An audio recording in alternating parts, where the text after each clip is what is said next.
Hello everyone, it's time for a fan-requested Axis and Allies 1914 video. For this one, the request was after Germany has taken out France. I made a video about that a couple of months back. What should Germany do? What should the Central Powers do at that point? So you've taken France, now what? Well, there are a couple things that we'll need to think about just to set the stage here. The board could there's a lot of variability in terms of what the board is going to look like, and for that reason I haven't set out units. But there are a couple of things that we can assume. First, it's going to be turn 4, maybe turn 5, by the time that we take Paris, just because of how long it takes to get units over, and we're going to have to break through the front. Hopefully, I mean, if it's taken us longer than that, we're probably not going to succeed. 4 turns is probably what we're going to be looking at as far as that goes. When I did the Conquering France in 6 weeks or less video, I would have gotten into a little bit more of analysis of the timeline, but for this, I'm just going to say, let's assume that it took 4 turns to do it. So that means that the US is in the war, and they have at least some forces landed in Europe. So we've got the US involved, we've got England, we've got Russia, and we've got Italy.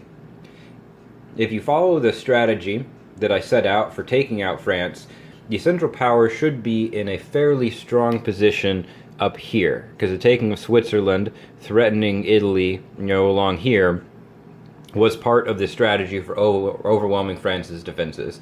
So Italy should also be at least somewhat crippled in this scenario. At the same time, Russia, aside from a turn 1 move by Germany to try and get Russia to back off, Russia hasn't had to worry about the combined assault of Germany and Austria. And so it's likely that by turn 4, turn 5, they are really starting to threaten over here. Now the biggest question mark is the Ottomans, because England could both be producing up there to deal with, to try and save France, or now to liberate it, or they could produce down here to try and take out the Ottomans, or they could do some of both. In my view, the best thing for the Central Powers is if England starts by producing stuff down here by the Ottomans, and then before the Ottomans really start to buckle under the pressure, they switch because they realize what's happening to France. And so the Ottomans aren't really a whole lot worse for wear, but England isn't able to get into action quickly enough to save France. Couple alternatives that you might find is that while you're taking out France, by that point the Ottomans might have already been taken out by England, and so that's going to have a huge impact, of course, on the way things go. The alternative would be that England was devoting most of its resources up here, and that the Ottomans have been left relatively alone. So either Ottomans are left relatively alone and are in a good position, the Ottomans have been threatened a little bit, but they're still doing okay, or the Ottomans are taken out completely. So let's look at those 3 different scenarios. The first one is that, and actually Ottomans a little bit weakened but okay, and Ottomans fairly strong are going to be the same. So really that's 2 scenarios. So both of those scenarios, Germany can rely on the combined strength of Austria and the Ottomans to deal with Russia, so that Russia is no longer much of a threat. If Germany primarily, or at least one of the Central Powers, most likely Austria if it isn't Germany, has Poland, that really helps Germany out, because instead of having to defend 2 territories along the front, it just has the 1. So that's what you want your front to be as a Central Power, even if you've been focusing on France and Italy. If you can get Poland, that's going to be a huge help. Now, between Austria and the Ottomans, both of those countries are going to want to be coordinating down here. Romania along here, more for the Ottomans, and Austria up into Ukraine, and assisting each other where necessary. Unlike games where Germany and Austria are going after Russia, there isn't going to be really much movement up this way. And that's okay, because if you move up this way, it splits the front. You now have to defend more territories. You want to be defending, at least in the north, as few territories as possible, and taking Poland helps with that. But Austria and the Ottomans are going to want to be moving in here because Germany is not going to be able to do much up this way.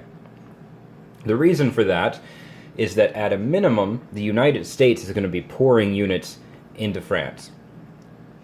England, at this point, probably is also going to, because they're going to want to liberate France. They probably, if they haven't been successful thus far in taking out the Ottomans by putting troops in India, they're probably not going to devote a whole lot of resources to that strategy if France has fallen. So you're going to have both the U.S. and England predominantly focusing here in this kind of scenario.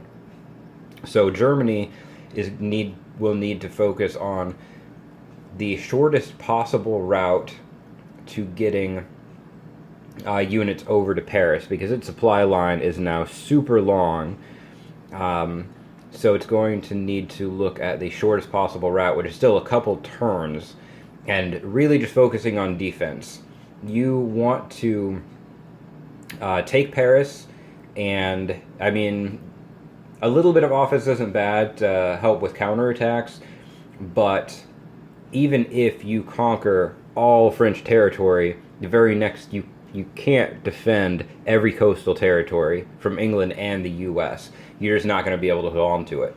And so you want to hold what's most important, which is Paris, the capital, and then a minimal number of territories. So perhaps you might try for a front that's Picardy, Paris, Bordeaux, or something like that, so that you're able to keep Paris while defending as few territories as possible. I mean, if you go Picardy, Brest, Bordeaux, that's still 3. If you think that you'll be able to pull that off, but with all of the naval landings, that can be kind of tricky. That is going to be your primary task. Now, if England and the U.S. are not coordinating their fleets, you might be able to cut off one of them for a turn or two by building cheap submarines. Up here, take out some surface fleet and then destroy the escorted transports that are adequately protected. That might be something that you could do. In fact, at that stage, if the U.S. is in the war, that would be something that I would definitely consider doing to help with the land defense, just because it's going to be very difficult to hold on to Paris. You really have a very short timetable, even if the Ottomans haven't been taken out, just because of the forces that are going to be pouring into France. Now, in order to win the game, you have to take 2 Allied capitals, one of which is Paris, and you've done that. The other one doesn't matter. Well, I can tell you right now, it's not going to be the United States. It's very unlikely it's going to be London. And it's also pretty unlikely at this point, if they've been kind of left largely to their own devices, that it's going to be Moscow. Germany isn't going to be able to really devote forces there, and unless Austria and the Ottomans are doing quite well, they're not going to be able to force all the way to Moscow within, let's say 2 more turns. And we really have that shortened timetable because we want to take the other capital before Paris then gets liberated. So really, we're left with Italy, which isn't too bad for us because Italy is already somewhat crippled. We already probably have Piedmont or Venice, or both of them potentially, and then we're very close to knocking them into economic collapse. We just move down here. Italy is going to be our best bet. Now, without the French Navy here, the French aren't going to be able to back them up. England could potentially swing down here to support them, but it's quite a... it's going to take more than one turn for them to get troops down here, another turn for them to get back, and that's going to pull resources away from trying to help with the French front. So Italy is going to be the way to go in this case, and we're just going to try and, while Germany fortifies here, if there's anything that it can spare for no more than 2 turns, it could start sending guys down from Switzerland or pull back from Bordeaux, maybe something like that, depending on how things look. Force the issue in Tuscany, force Italy into economic collapse, and then take Rome, and try and end the game within a couple turns of taking Paris. Anything longer than that is not going, more than likely is not going to work. The timetable is even tougher to meet if the Ottomans fall, because now Austria is going to have fewer resources to help with Italy and help hold back Russia, because England's going to be coming in here. So that is really a bad situation. But it is still doable. It's just more difficult. But even if the Ottomans are still good, if that's the case, Central Powers are probably going to be okay with Russia. Austria can help out in Italy. That's probably what...